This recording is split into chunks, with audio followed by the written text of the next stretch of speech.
Apple's been talking a lot about privacy lately, releasing a YouTube video on the topic, using it as a selling point in the most recent Apple event, and even putting up billboards about privacy on iPhone. This is in contrast to companies like Google, Facebook, and Amazon, who rarely bring attention to their privacy policies. So why is this such an important subject for Apple? Well, that's exactly what I'll explain right now. Now, the basis of Apple's position on privacy is that they're trying to do right by their customers, not necessarily out of the good of their own hearts, but because that's how they increase the lifetime value of every user and make as much revenue as possible, which comes from hardware sales. And one of Apple's strongest selling points is privacy, so they talk about it a lot in order to distinguish themselves from the competition, like Google, who's known for collecting and selling as much of their users' data as possible. But taking privacy seriously isn't anything new to Apple. Just listen to Steve Jobs talking about it back in 2010. Is privacy looked at differently in Silicon Valley than in the rest of America? No, Silicon Valley's not monolithic. We've always had a very different view of privacy than some of our colleagues in the Valley. We take privacy extremely seriously. As an example, we worry a lot about location in phones. And we worry that some 14-year-old is going to get stalked and something terrible is going to happen because of our phone. And so, as an example, before any app can get location data, we don't make it a rule that they have to put up a panel and ask, because they might not follow that rule. They call our location services and we put up the panel, saying this app wants to use your location data. Is that okay with you? Every time they want to use it.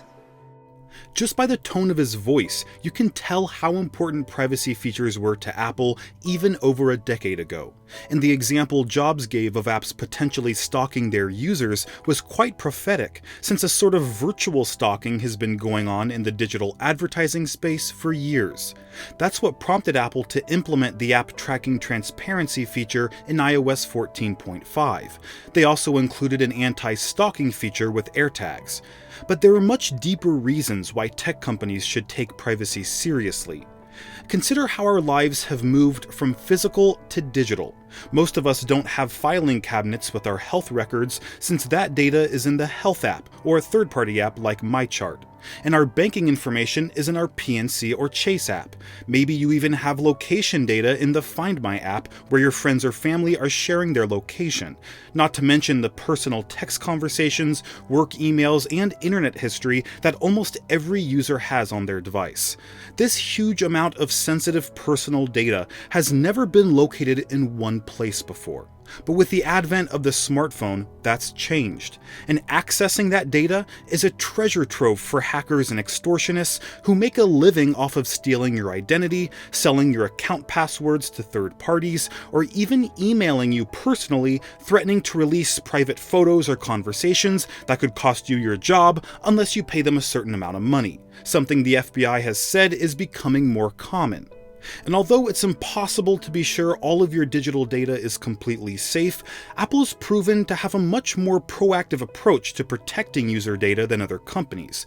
For example, the FBI publicly pressured Apple into creating a version of iOS that would bypass a device's passcode and allow them to access all of its locally stored data, which is an interesting request, since Apple products in particular use encryption as often as possible and avoid unique device identifiers when processing data in the cloud. All that means is Apple can't access something like your message conversations or iCloud keychain and turn them over if the FBI requests it. This is due to something called end-to-end encryption, which prevents anyone from accessing the content except for the sender and recipient. This is different than standard encryption, which a company like Apple can simply decode since they have the encryption key. But Apple refused to create the operating system that the FBI wanted, asserting that it's impossible to unlock just one device, and creating a master key with the potential to unlock every iOS device in the world would create a privacy and security vulnerability that puts every Apple user at risk. It's not all accolades for Apple, though.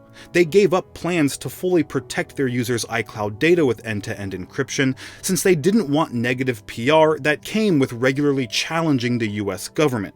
A former Apple software engineer said, "The legal department killed plans to introduce end-to-end encryption for reasons you can imagine.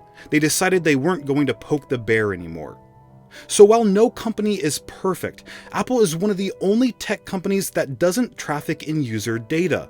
Google, Amazon, and Facebook, among others, all make billions of dollars selling user data to third-party brokers and advertisers. In fact, data recently surpassed oil as the world's most valuable resource, so it would almost be bad business practice for these companies to advocate for user privacy, and that's why Apple is highlighting their commitment to it. Not only is advertising their commitment to protecting user privacy appealing to customers, but it also implicitly calls into question the intent of Apple's competition, like Google, who makes over 80% of their revenue from selling user data, and also happens to be the creator of Android, the iPhone's #1 competitor. So Apple takes privacy seriously, not only because of genuine concerns over public safety, identity theft, extortion attempts, user tracking, and data trafficking, but also because it benefits their business. Apple makes money from selling hardware, and if they can attract or retain more customers because of privacy benefits, they'll enjoy more revenue. So that is why Apple takes privacy so seriously. This is Greg from Apple Explained, and I'll see you in the next video.